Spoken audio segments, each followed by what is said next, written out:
Hello' everyone, welcome to my channel. আজি আমি এটা নতুন কনচেপ্ট আলোচনা কৰিম, যিটো ছ'চিয়েল ছায়েন্স। আপোনালোকে গমেই পাইছে যে আগন্তুক এক্সামত ছ'চিয়েল ছায়েন্সৰ ওপৰত কিমান কুৱেশ্যন আহিব পাৰে। যে আমি ক্লাছ 6ৰ পৰা 10লৈকে মই আপোনালোকক সকলোবোৰ তথ্য দি দিম।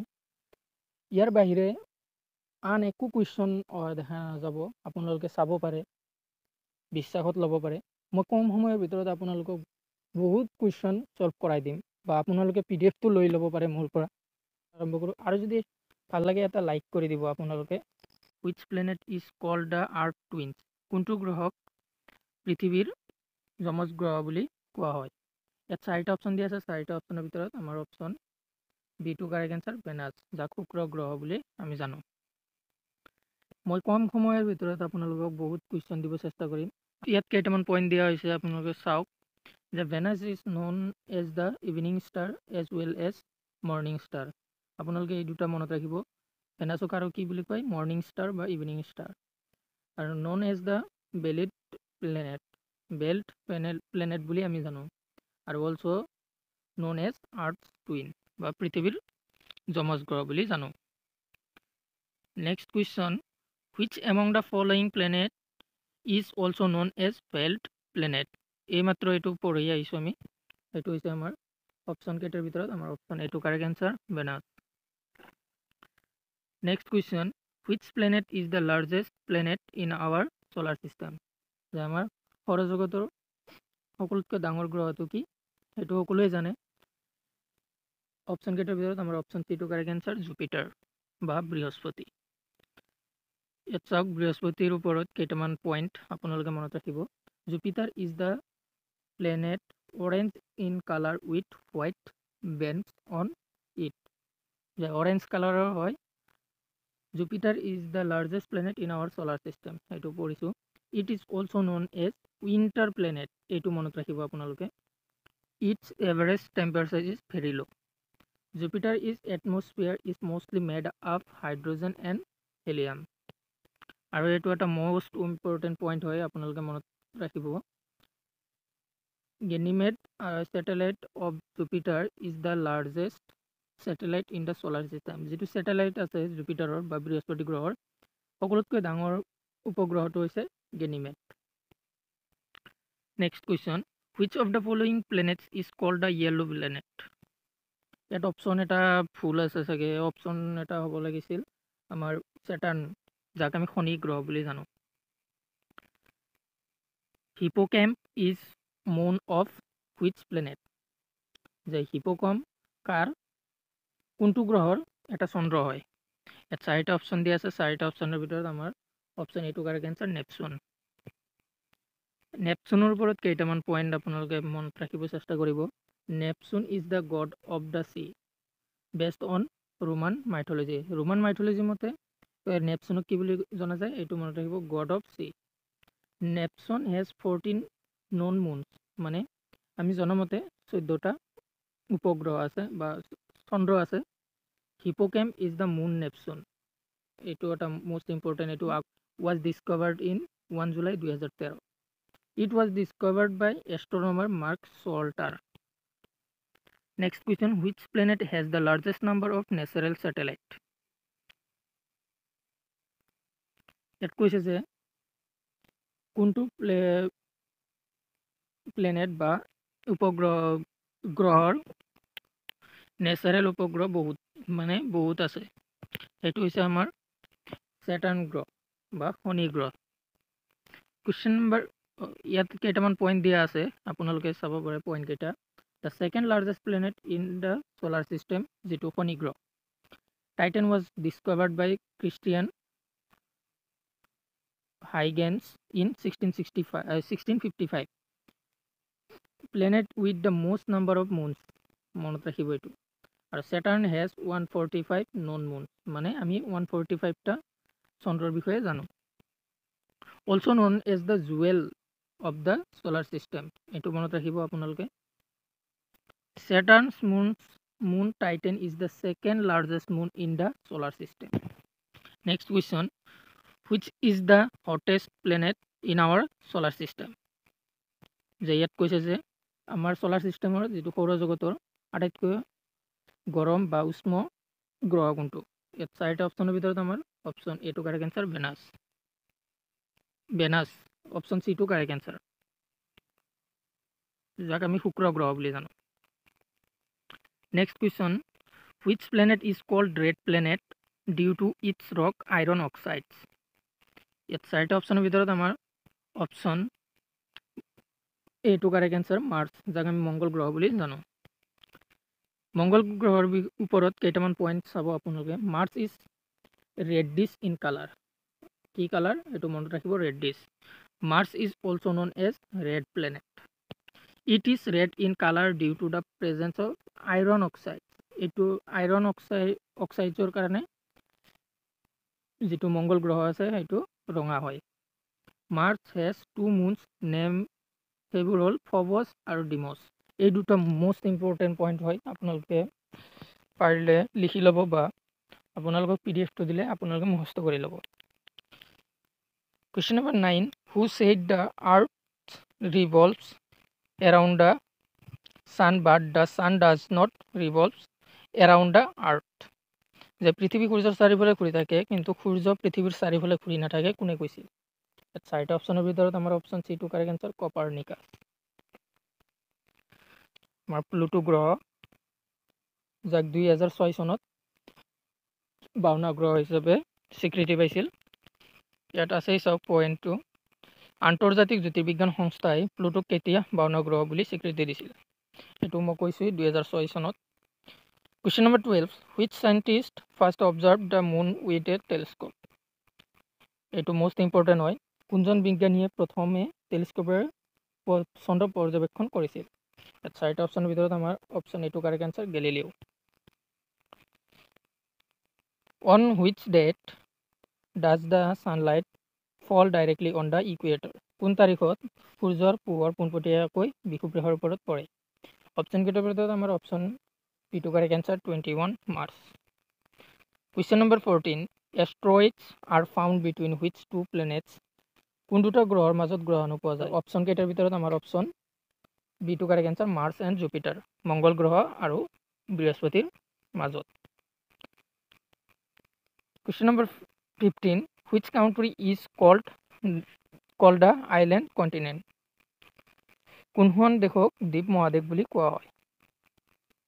চাৰিটা অপশ্যন দিয়া আছে, চাৰিটা অপশ্যনৰ ভিতৰত আমাৰ অপশ্যন বি টো কাৰেক্ট এনচাৰ অষ্ট্ৰেলিয়া মহাদেশ। Question number 16, which ocean is S shape? কোনটো মহাসাগৰ এছ আকৃতিৰ হয়? ইয়াত চাৰিটা অপশ্যন দিয়া আছে, চাৰিটা অপশ্যনৰ ভিতৰত আমাৰ অপশ্যন চি টো correct answer Atlantic ocean. On which continent is Australia located? Australia কোনখন মহাদেশত অৱস্থিত? ইয়াত চাৰিটা অপশ্যন দিয়া আছে, চাৰিটা অপশ্যনৰ ভিতৰত আমাৰ অপশ্যন এ টো কাৰেক্ট এনচাৰ ওচেনিয়া। আমাৰ 5টা মহাদেশ আছে, সেইবোৰ ভালদৰে চাব আপোনালোকে, আৰু 7খন মহাসাগৰ আছে। In which হেমিস্ফিয়াৰ is Antarctica located? চাৰিটা অপশ্যনৰ ভিতৰত আমাৰ অপশ্যন এ টো কাৰেক্ট এনচাৰ চাউথাৰ্ণ হেমিস্ফিয়াৰ, যে এণ্টাৰ্কটিকা দক্ষিণ গোলাৰ্ধত অৱস্থিত। Question number 19, Sahara desert is situated in? Sahara মৰুভূমি ক'ত অৱস্থিত? এইটো সকলোৱে জানে, অপশ্যন বি টো কাৰেক্ট এনচাৰ আফ্ৰিকা। মেৰিনা ঘাট কোনখন মহাসাগৰত অৱস্থিত? এইটো বহুতবাৰ কুৱেশ্যন অহা দেখা গৈছিল, আপোনালোকে মনত ৰাখিব। সেইটো হৈছে পেচিফিক অচিয়ান বা প্ৰশান্ত মহাসাগৰ। Which mountain range separates Asia and Europe? কোনটো পৰ্বতমালাই এছিয়া আৰু ইউৰোপক পৃথক কৰিছে? চাৰিটা অপশ্যনৰ ভিতৰত আমাৰ অপশ্যন বি টো কাৰেক্ট এনচাৰ ইউৰাল ৰেঞ্জ।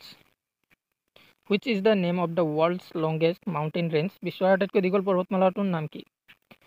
চাৰিটা অপশ্যনৰ ভিতৰত আমাৰ অপশ্যন এ টো correct answer Andes mountain.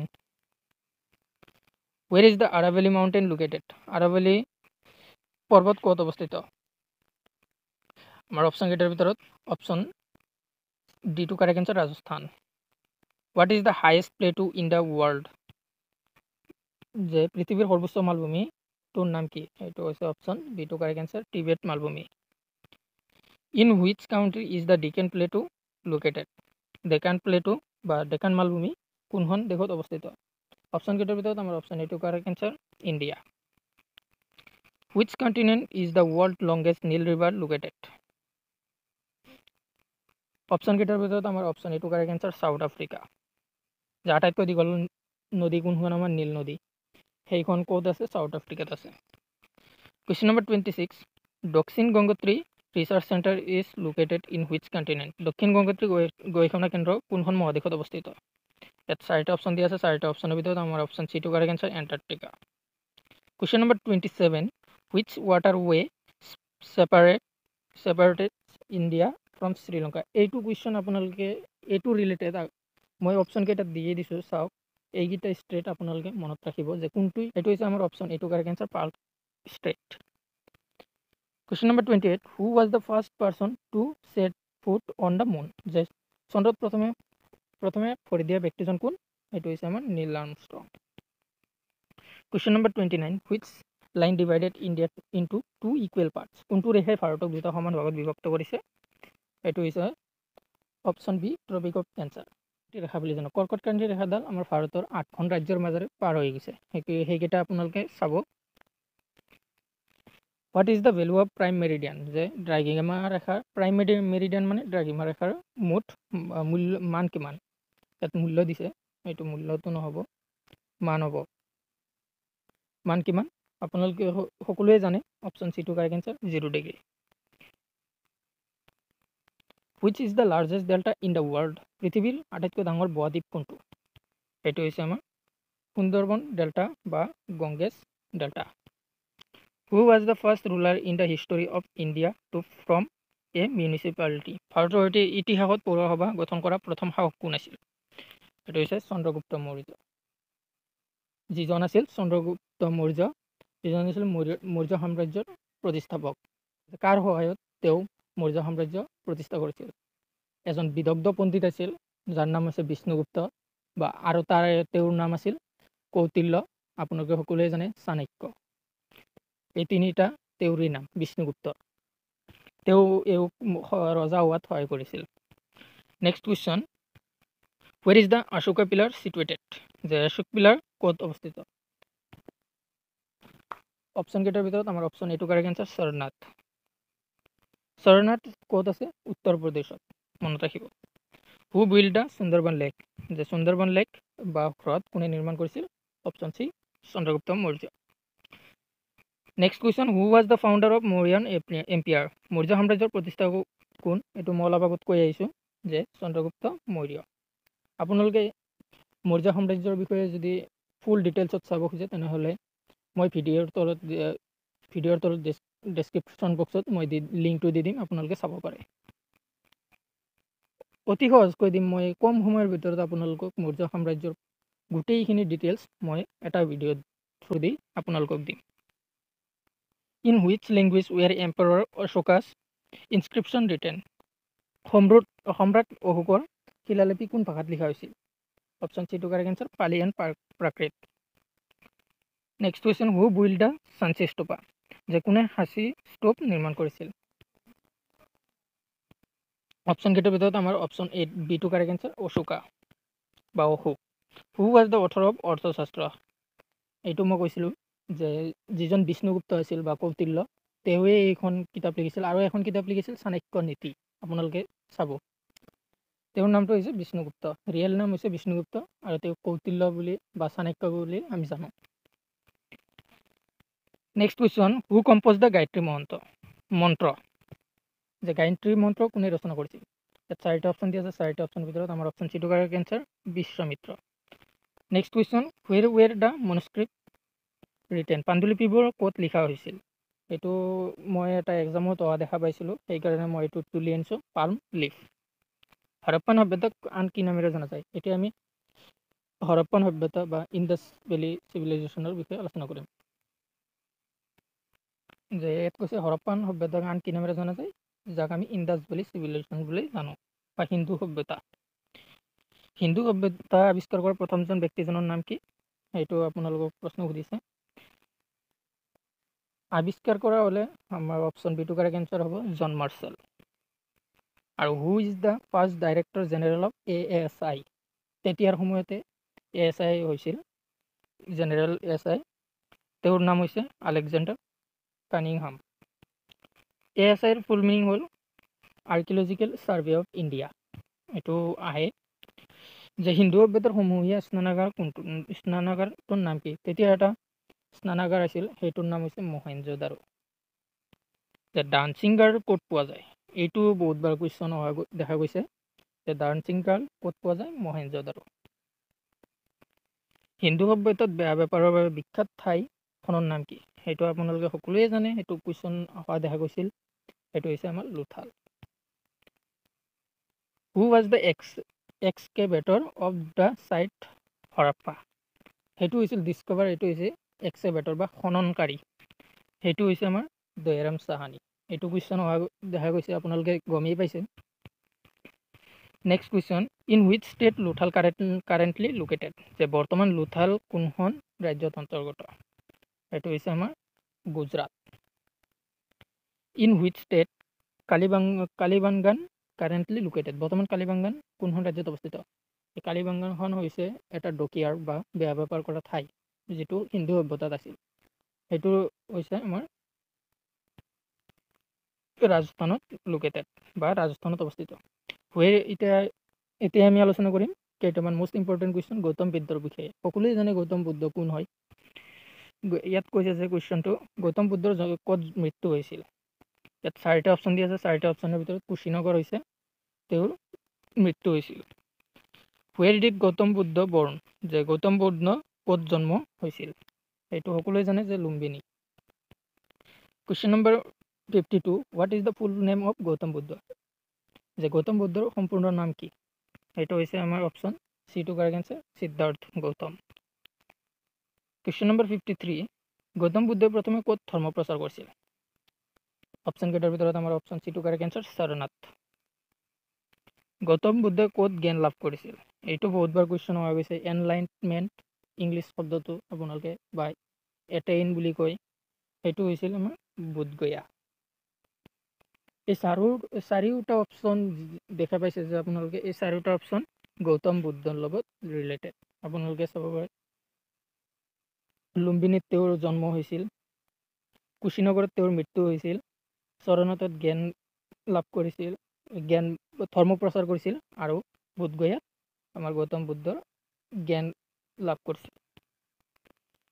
Question number 55, to which religion is the Tripitaka scripture related? Tripitaka শাস্ত্ৰ কোন ধৰ্মৰ লগত জড়িত? এইটো বহুতবাৰ কুৱেশ্যন আহিছে, সেইটো হৈছে আমাৰ Jainism. Question number 56, the first Buddhist council was held at? প্ৰথম বৌদ্ধ পৰিষদ অনুষ্ঠিত হৈছিল ক'ত হৈছিল? সেইটো হৈছিল ৰাজগৃহ, মনত ৰাখিব ৰাজগৃহ। ইয়াত মই পইণ্ট কেইটামান দি দিছোঁ, আপোনালোকে চাব পাৰে। Second council was held at Vaishali, presided by Kalashoka? বৈশালীত দ্বিতীয় পৰিষদ অনুষ্ঠিত হৈছিল, যিটো সভাপতিত্ব কৰিছিল কোনে? কলাহুক, যিজনৰ নাম হৈছে কলাহুক। আৰু থাৰ্ড যিটো তৃতীয় পৰিষদ হৈছিল, সেইটো সভাপতিত্ব কৰিছিল কাৰ সভাপতিত্বত হৈছিল? অশোকৰ সভাপতিত্বত। ক'ত হৈছিল? পাটলিপুত্ৰত। আৰু ফ'ৰ্থ কাউন্সিল বা চতুৰ্থ যিটো পৰিষদ হৈছিল, তাত কোনে কৰিছিল? কনিষ্কৰ সভাপতিত্বত কাশ্মীৰত হৈছিল। Who is the first Tirthankara of Jainism? Jain ধৰ্মৰ প্ৰথম তীৰ্থংকৰ কোন আছিল? এইটো এটা মোষ্ট ইম্পৰ্টেণ্ট কুৱেশ্যন হয়, আপোনালোকে চাব।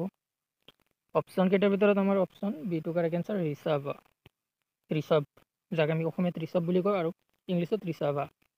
মোৰ প্ৰনাউন্সিয়েশ্যনটো অলপ গণ্ডগোল হ'ব পাৰে, সেইকাৰণে আপোনালোকে ক্ষমা কৰিব। সেইটোত মন নিদিয়ে, আপোনালোকে ভিডিঅ'টোত মন দিয়ক। হাউ মেনি তীৰ্থংকৰ ইন জেনিজিম? জৈন ধৰ্মত কিমান তীৰ্থংকৰ আছিল? সেইটো মোষ্ট ইম্পৰ্টেণ্ট কুৱেশ্যন, এইবাৰ এক্সামত আহিব পাৰে। সেইটো হৈছে 24। ইয়াত চাওক, আপোনালোকে মোষ্ট ইম্পৰ্টেণ্ট এইকেইটা পইণ্ট আপোনালোকে ভালদৰে চাব, তেতিয়া আপোনালোকৰ যিকোনো কুৱেশ্যন আহিলে আপোনালোকে পাৰিব। যে ঋষভ আছিল ফাৰ্ষ্ট তীৰ্থংকৰ, আৰু আৰিস্থেনেমি ইজ দ্য 22nd তীৰ্থংকৰ, আৰু লৰ্ড মহাবীৰ হৈছে 24, যিজন শেষ তীৰ্থংকৰ আছিল, আৰু অজিতনাথ হৈছে 2nd, Sumatinath was the 5th, Abhinandannath was the 4th Jain তীৰ্থংকৰ, আৰু Parshwanath was the 23rd Jain তীৰ্থংকৰ। আৰু এটা কুৱেশ্যন আহিব পাৰে যে মহাবীৰ যেতিয়া আছিল তেতিয়া তেওঁৰ চিম্বলটো কি আছিল? আমি এইটো চাব, লায়ন, সিংহৰ চিম্বল আছিল। ৱেৰ ৱাজ মহাবীৰা বৰ্ণ? যে এইটো কুৱেশ্যনো আহিব পাৰে যে মহাবীৰৰ জন্ম ক'ত হৈছিল? বৈশালী। তো option A two correct answer, Vaishali. Question number 60, how many division is জৈনিজিম? এইটো কিন্তু মোষ্ট ইম্পৰ্টেণ্ট কুৱেশ্যন হয়। জৈন ধৰ্মৰ কিমান বিভাজন বা কিমানটা ভাগ আছে? মোষ্টলি দুটাই ভাগ আছে, সেইটো হৈছে দিগম্বৰ আৰু চিতাম্বৰ। মনত ৰাখিব। Question number 61, which state does Pataliputra নাও বিলংছ টু? যে পাটলিপুত্ৰ হৈছে আপোনালোকক মই এইটো ক্লাছ কৰিছোঁ অলৰেডি, যে ইয়াৰ ওপৰত মই কুৱেশ্যন অনা নাই আজি, যিহেতু মোৰ ইয়াৰ আগৰ ভিডিঅ'টোত আপোনালোকে পায়েই যাব যে যিটো গুপ্ত সাম্ৰাজ্য হয় তাত আপোনালোকে ফুল ডিটেইলছ পাই যাব যে গুপ্ত সাম্ৰাজ্যৰ প্ৰথম যিটো ৰাজধানী সেইটো ক'ৰ হয়, বৰ্তমান কোনটো ষ্টেটত আছে? অপশ্যন কেইটাৰ ভিতৰত আমাৰ অপশ্যন বি টু কাৰেক্ট এনচাৰ, বিহাৰত আছে। 62 নম্বৰ question, which state does Ujjain now belongs two? এইটো হৈছে ছেকেণ্ড কেপিটেল, গুপ্ত সাম্ৰাজ্যৰ ছেকেণ্ড কেপিটেল হৈছে উজ্জৈন, সেইটো আছে আমাৰ মধ্যপ্ৰদেশত। Option C two correct. Laokhowa wild life sanctuary is located in which district? যে লাওখোলা অভয়াৰণ্য কোনটো ডিষ্ট্ৰিক্টত অৱস্থিত বা কোনটো ডিষ্ট্ৰিক্টত আছে? অপশ্যন কেইটাৰ ভিতৰত আমাৰ option C two correct answer, Nagaon. Question নম্বৰ 64, gibbon wild life sanctuary is located in which year? Which district? এইটোৰ এনচাৰটো হ'ব, আপোনালোকে কমেণ্ট কৰি জনাই দিব। আপোনালোকক এইটো হোমৱৰ্ক হিচাপে দিলোঁ মই, আপোনালোকে কমেণ্ট কৰি জনাই দিব। Next question, who was the author of Indica? এইটো বহুতবাৰ এক্সামত অহা দেখা গৈছে, এইটো option C two correct answer, Megasthenes. Question number 66 আৰু আজিৰ ভিডিঅ'ৰ শেষৰটো কুৱেশ্যন। আপোনালোকক যদি ভিডিঅ'টো ভাল লাগে তেনেহ'লে লাইক কৰি দিব। Next question, the Indus valley civilisation was discovered in which ইয়াৰ? এইটো আপোনালোকে কমেণ্ট কৰি জনাই দিব। এইটো আপোনালোকক হোমৱৰ্ক হিচাপে দিলোঁ, আপোনালোকে এইটো কমেণ্ট কৰি জনাই দিব। এই 4টা অপশ্যন আছে, আপোনালোকে যি কমেণ্ট কৰি জনাই দিব। আৰু যদি ভিডিঅ'টো ভাল লাগে তেনেহ'লে লাইক কৰি দিব যাব, আৰু লগতে চেনেলটো ছাবস্ক্ৰাইব কৰিব নাপাহৰিব।